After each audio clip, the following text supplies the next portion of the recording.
You can squeeze them and wrap them with spruce root or cedar bark or twine. I mean, I don't think there's really any material per se. I think a long time ago, spruce root was the common thing that we like to wrap things with, halibut hooks, whistles. You know, once hemp rope and twines and stuff came along, you'll see a lot of things that were used a lot, wrapped with that because it was probably faster. So I brought some seine twine and some other things, and like for mine that I have over there that are put together, I used a wood glue and then I clamped them, and they're just airtight, and that. And the wrapping is just for looks. And the wrapping is just for looks. I'm going to wrap some spruce root on all of these for the looks part, but if you want your whistle to be able to come apart, you know, certainly we'll make these. I have a little sanding board out there that I'll set them on, and we'll run the backs just to make sure they're flat. That's the thing, if you don't split them, you certainly have to make sure that the backs are flat.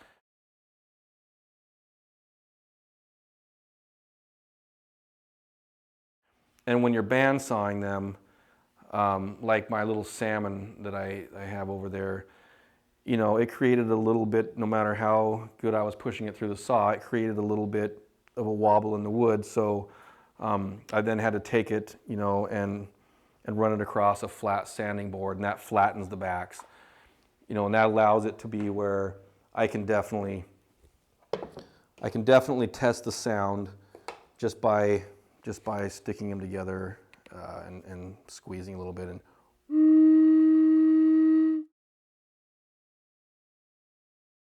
so this whistle is now to the point where it makes noise. The sound is right.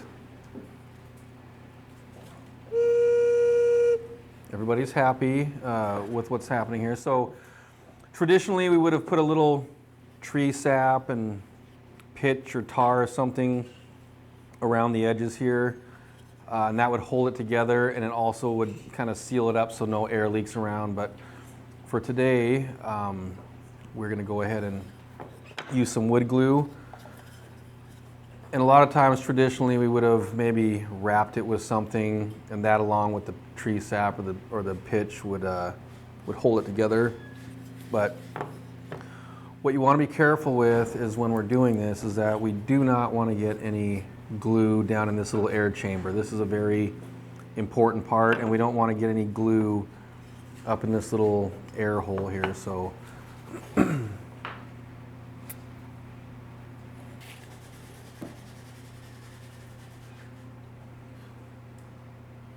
just going to get a little thin layer on here.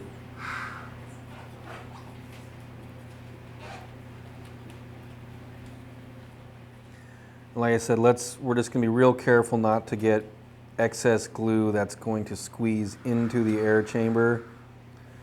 That's really where we want to stay away from. I have a pretty thin, uniform amount of glue. And this wood glue you're using, once you get these pieces together, it's only going to give you a few seconds to really, you know, get it into place. So we want to get it just how we like it.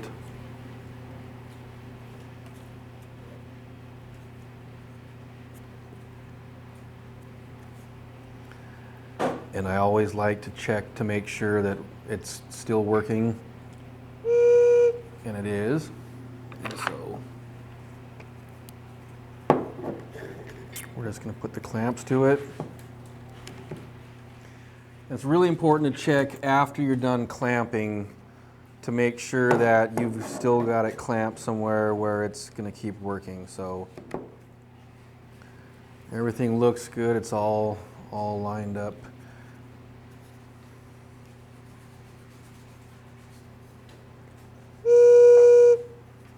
And so now it just needs to sit. And then the nice thing about once you get them clamped together, instead of carving and rounding all the pieces individually, now they're permanently together. So now you can carve them all together as one, and you can carve up along top of the seams and pretty that all up and everything. So that just needs to sit for 15 minutes or so, and then yours is going to be permanently together. they're both not exactly the same size right now. So what you're going to end up doing is just running a knife and carving it all to make it the same size. Okay. Did it fit better than that before? It did it? No. Sorry. Ooh, we still were able to move it. There you go. Perfect. All right. Good catch. Thank you. See, what do I care? It's not mine.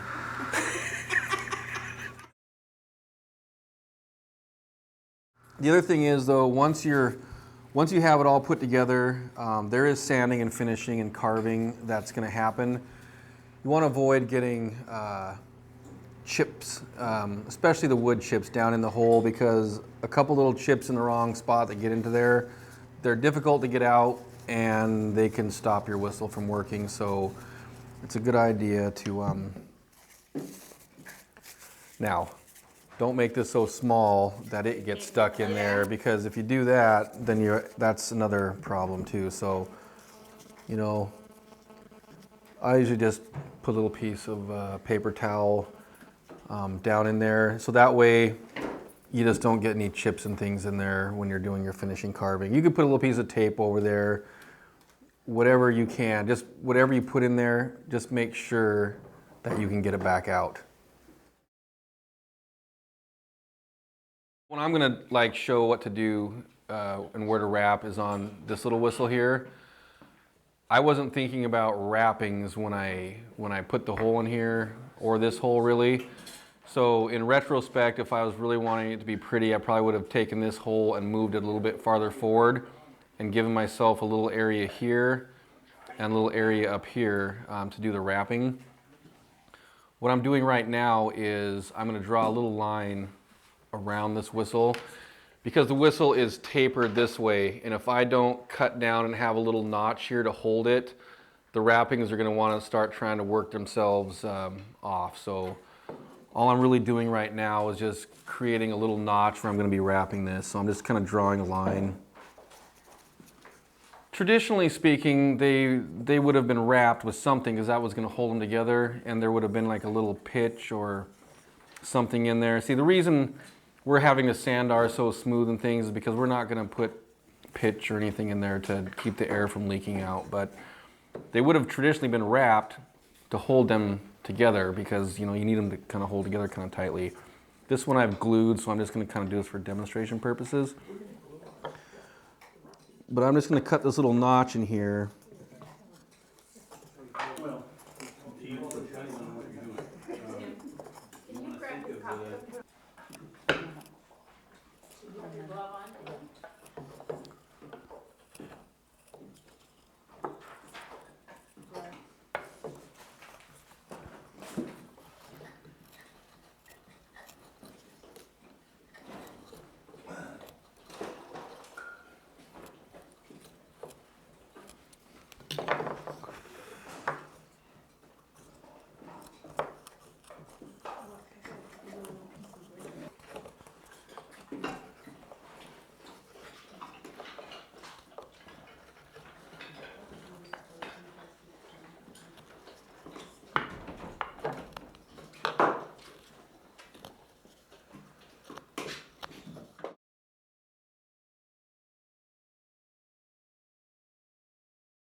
Once again, traditionally these would be wrapped together. Mine has been wood glued together, but I still want to wrap it. I don't necessarily need to, but purely for the aesthetics of it, I like the looks of it wrapped. And it will double secure it so that it just absolutely can't come apart. If you're going to be using spruce roots, you normally store them in little dry bundles like this, and they're very brittle, and they don't work very well, so you throw them in some water. And these ones have been sitting in some water for a little while now, and that kind of gets them a lot more pliable, and they're strong. How long have they been soaking? These have been soaking for probably a couple hours, But really, I mean, you could soak them overnight. You know, you can soak them as long as you want. You don't want to let them mold. This particular spruce root, a weaver that weaves spruce root hats and things like that would probably not like this spruce root because this one isn't really like the quality for a spruce root hat. But for wrapping a whistle or wrapping a halibut hook or something like that, it's just fine. If you really want these notches to turn out perfectly, you draw your first notch around there, and then you can take a pair of dividers and mark little dots that are exactly the same distance apart to make it parallel. That way you don't end up with a big gap on one side or the other after you've wrapped them. But I usually start my wrap off. This is the same way for halibut hooks or anything, where I want to come up tight against this little notch, and I want to make sure that the root goes over itself. We want to get it started over itself. And I want to get at least, you know, maybe 2 or 3 wraps over itself. You know, and after I've got about 3 wraps,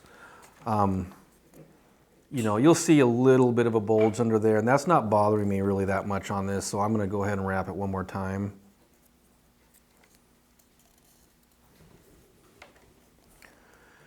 And then at this point, it's been wrapped over 1, 2, 3, 4 wraps. You know, that's probably sufficient, and so at that point, I would take a little knife and just carefully cut that little bit off there. Okay, so I don't need that anymore. And so when you're wrapping this, now if you're really using this to hold these together, you know, you're going to want to really give these a solid pull. And you know, and while they're wet, they'll withstand that. Now if your root's too dry and you go pulling hard on it, it's going to break on you. And this one here has a little bit of a flaw right here, and it would probably snap right there. And if I was, say, knew about this ahead of time, I would probably just say, you know what, I'm not going to use this root. I don't want that in there. But for this one, it's going to add beauty. And there's a flat side to these roots too. So one side, you know, when the root gets split, it's round, and then you split it. It has a little sort of a seam, and you split it, and you get one half round side, and then you have one flatter side. And so if you want to make it look real pretty and stuff, just make sure that you don't get it twisted and that you keep the flat side down and the half round side up. You know, and as you're doing this, if you look and you see that there's some little gaps in there or something, you can take and you can, you know, pull them together and push them together, and they'll push together pretty well for you, and you can keep them nice and tight.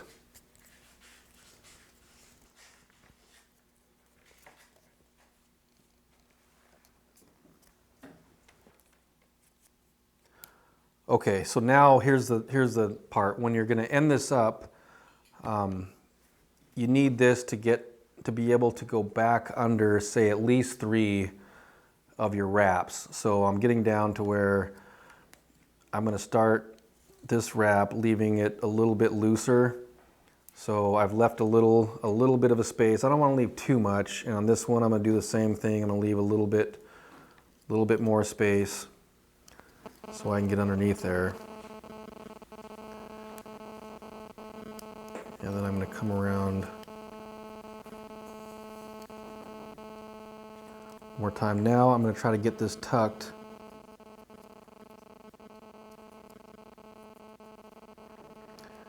There it's under 1, 2, and I'm going to try to get it under that 3rd one there. Now I usually have a little bone awl that I have that helps me do this, like a little, or a net fid or something like that.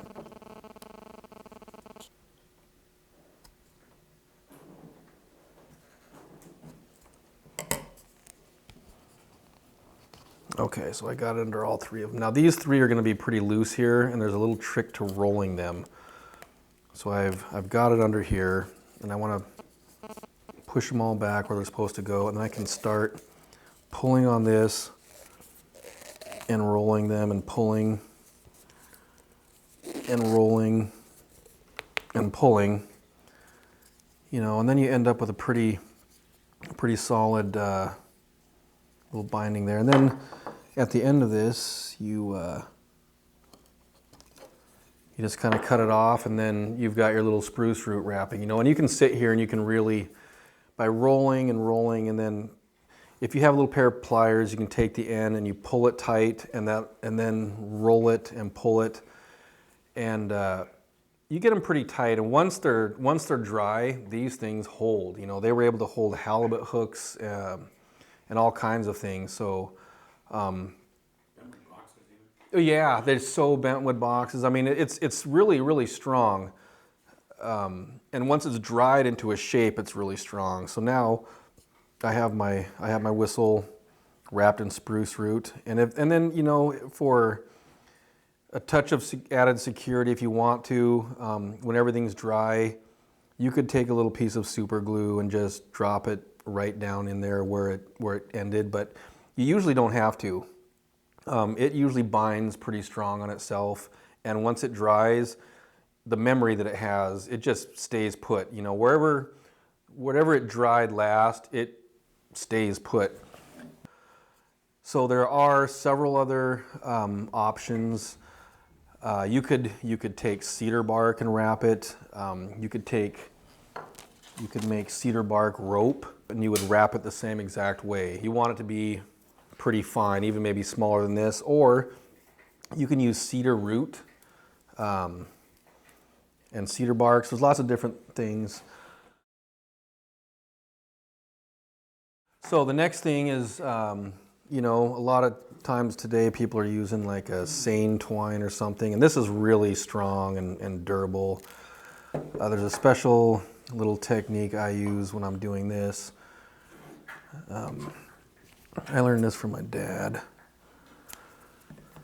Oh, gotta be where my dad got it from. Yeah, he probably took the knife wrapping class. Yep. This is the way we used to. This is the old Metlakatla knife wrapping method, but we use it for everything. You know, Great. it does. Yeah. Okay, so I'm going to create this, and then I'm going to set it aside for a little bit later.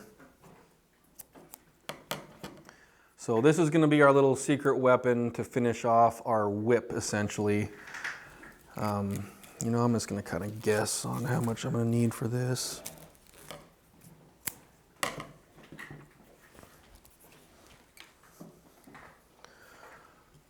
Okay, so essentially we're starting this one the same way. I'm going to take it over here and leave a tail because I'm going to secure it tight over itself. And I like to use this finger to kind of hold it up against this little notch, get it started right up against there. Now I'm coming over it, I'm going to give a tight pull. And when you're using something like this, if you really are needing a tight pull, like if you're wrapping knives or something, it might be good to have a glove on because, you know, a lot of times I will really pull and tight on this and it'll start to kind of hurt your hand.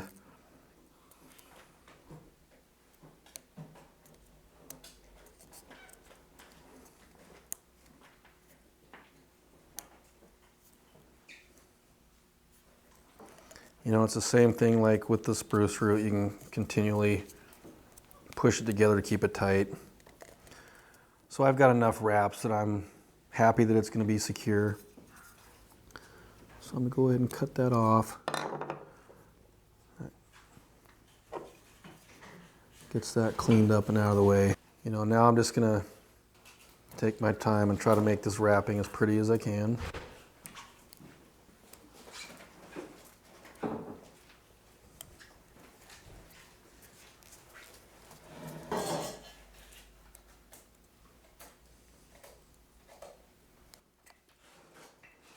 Okay,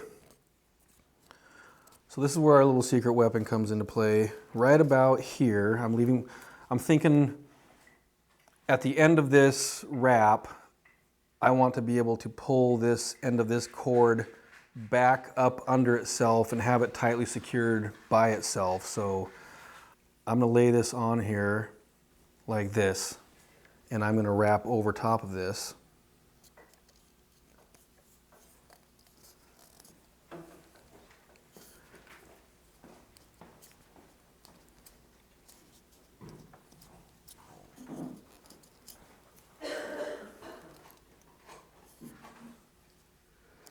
So I underestimated, this a little bit.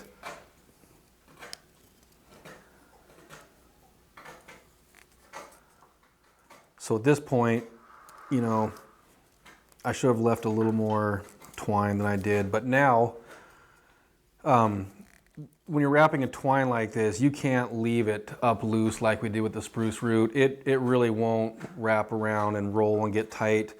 You need to wrap this as tight as you can all the way down. And then we've left, and you can't poke something under there. So this little loop here, I'm gonna poke this end piece up under this loop and pull it through to there. And then I'm gonna grab this little piece of the loop right here and pull really hard. And that's now pulled that loop back under itself, and then we can cut that off. And that's secure. I mean, that's not gonna come off of there unless you cut it. You'll see a lot of the things, even in museums, that, were maybe from the early 20s and things like that. With the introduction of these sort of things, these became really durable cordage, and so things like that would be used. And you can get these, especially if you do them where you split them and then you put them back together. And then if you get a tight wrap on these, they're gonna work, and if you wanted to do them very traditionally, you could go get some sap or pitch from anything, and if you rub it on the inside like we did the glue, and then you wrap it, you have a very durable whistle that's not gonna come apart on you. So wrapping can be a part of the aesthetics of your whistle. So if you plan for fancy wrapping and that's what you want, you should probably think about that, as you're designing it. Now this one that has the 3 different pipes, I'm gonna wrap the top of each pipe, and I am probably going to put some wrappings down here on the mouthpiece, and that would make perfect sense to hold it, there. Now in the salmon whistle, I plan to glue this, and I probably plan to put a little wrapping around the tail here, but I don't think I'm going to put much up here because my design plan is to put a little salmon face in there. So I wasn't thinking about wrappings, when I made this one. So that's just something to take into consideration when you're designing your whistles, whether wrapping them is part of it, whether you're wrapping it because that's how you're going to hold it together, or whether you're wrapping it for an aesthetic quality. There's a few things to think about. So that's sort of how the wrapping goes. Anybody have any questions about that?